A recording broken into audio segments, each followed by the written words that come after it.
Bonjour à tous et bienvenue dans cette nouvelle vidéo avec petite Lélou qui est là. Oui. Aujourd'hui, nous allons parler de la violence économique du pervers narcissique. C'est un sujet que je ne vois aborder nulle part et qui pourtant va impacter évidemment la situation de la personne qui est victime du pervers narcissique, que ce soit un homme ou une femme. Autrement dit, la situation dans laquelle on va se retrouver économiquement parlant va être déterminante également pour conserver ou non notre autonomie. Donc, une personne qui est perverse narcissique, un pervers narcissique, va rechercher justement à ce que la personne qui est victime soit en dépendance, en situation justement où elle ne peut pas s'échapper. Le côté économique joue donc évidemment, donc les pervers narcissiques vont chercher à exploiter leurs victimes, par exemple en les faisant travailler beaucoup et en prenant l'argent, en dépensant beaucoup. Ce sont des personnes très avares, des personnes aussi qui vont utiliser beaucoup l'argent pour les apparences, pour se flatter, pour sembler être quelqu'un. Donc en fait, ils vont chercher avec l'argent à se remplir. Donc pour eux, c'est important généralement d'avoir en fait une belle voiture, une belle maison, d'avoir des apparences qui les valorisent. Et donc en réalité, même s'ils n'ont pas vraiment besoin de quelque chose, ils peuvent acheter beaucoup, ils peuvent avoir des compulsions à l'achat. Donc tout à fait dans le but de briller plus, en tout cas c'est ce qu'ils s'imaginent. Donc ils sont très jaloux aussi de ce que les autres possèdent au niveau matériel et ça peut étonner, donc même quand ils ont la même chose que quelqu'un d'autre, eh bien pour eux c'est une source de jalousie.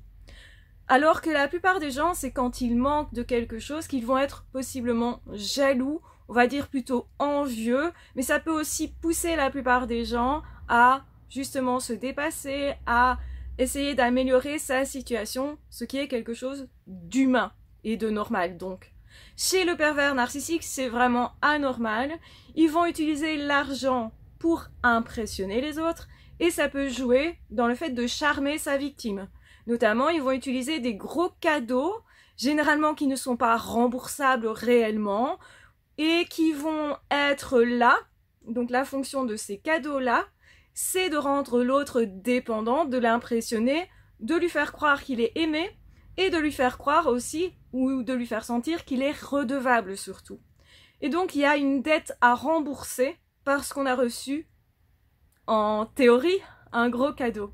Parce que évidemment que c'est un piège et que ce n'est pas un réel cadeau, ce n'est pas généreux, mais ils se font passer parfois pour très généreux.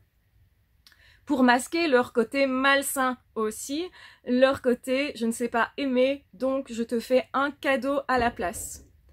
Donc effectivement que la personne qui est victime de ça peut être dupe ou pas d'ailleurs de la situation et peut être exploitée pour justement faire en sorte de mettre bien la personne perverse narcissique, donc financièrement parlant. Donc les pervers narcissiques peuvent s'orienter vers des femmes ou des hommes qui ont beaucoup d'argent ou qui en gagnent beaucoup ou qui ont un statut social dit élevé. Cependant, effectivement, ce sont aussi des personnes qui peuvent faire exactement l'inverse, c'est-à-dire pour rendre dépendant l'autre, le pervers narcissique, que ce soit un homme ou une femme, va empêcher l'autre de travailler pour en fait empêcher son autonomie, sa libération. Et donc il va falloir comprendre que si vous êtes dans cette situation, c'est important de mettre de l'argent de côté, de trouver un moyen d'en avoir pour vous libérer, pour justement être économiquement libre par rapport à cette personne. Sinon, effectivement, ils vont vous dire « je t'ai donné tant d'argent, je t'ai donné tant d'avantages matériels, donc tu dois m'être reconnaissant et donc tu dois être loyal et donc rester dans cette relation alors que c'est toxique pour vous, alors que c'est de l'emprise, alors que ce n'est pas de l'amour, alors que évidemment c'est malsain et que ça ne permet juste que de vous faire croire que vous êtes dans une relation qui serait bonne pour vous parce que vous recevez quelque chose. Les avantages de cette relation, ou de cette situation pourrait vous enfermer.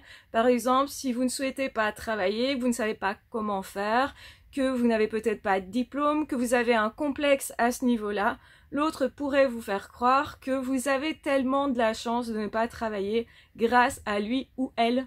Et donc du coup, à nouveau, vous dire « sans moi, tu ne serais rien ». C'est vraiment le message qu'ils essayent de faire passer « sans moi, tu ne serais rien ». Donc reste avec moi, reste dépendant, ne te dépasse pas.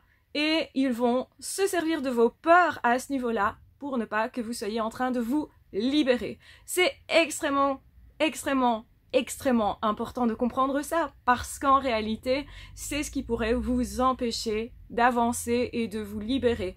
Donc, ne minimisez pas la violence économique des pervers narcissiques parce que ça joue effectivement dans l'emprise et dans le fait de se libérer ou non et de se libérer facilement, rapidement ou non. Donc faites-vous aider éventuellement par des personnes qui peuvent justement vous accueillir chez eux ou vous aider financièrement ou vous engager.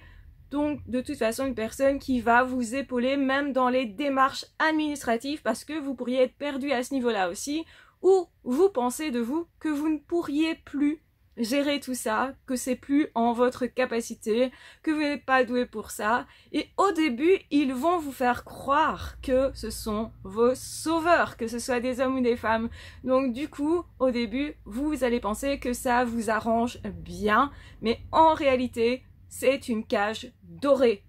Donc attention à tout ça. Oui, il y a bel et bien une violence qui est psychologique, mais pas seulement, elle peut être aussi économique. Donc vraiment, soyez vigilants parce que ça peut jouer beaucoup et ça peut être déterminant pour votre futur. Donc, libérez-vous, soyez heureux, prenez conscience des choses, écoutez bien les vidéos les unes après les autres, les audios les uns après les autres et normalement, vous aurez déjà pas mal de bonnes bases pour vous reconstruire et pour vous libérer. Si vous voulez aller plus loin, il y a également des formations payantes sur mon site et ça se trouve en barre d'infos. Donc vous pouvez suivre une formation qui est évolutive, qui va vous donner vraiment toutes les clés vers la libération, vers le deuil, la reconstruction de vous et même l'épanouissement personnel. Donc je vous embrasse bien fort, je vous aime très fort, prenez bien soin de vous et on se retrouvera très vite dans d'autres audios ou dans d'autres vidéos. Ah, ciao, bye bye!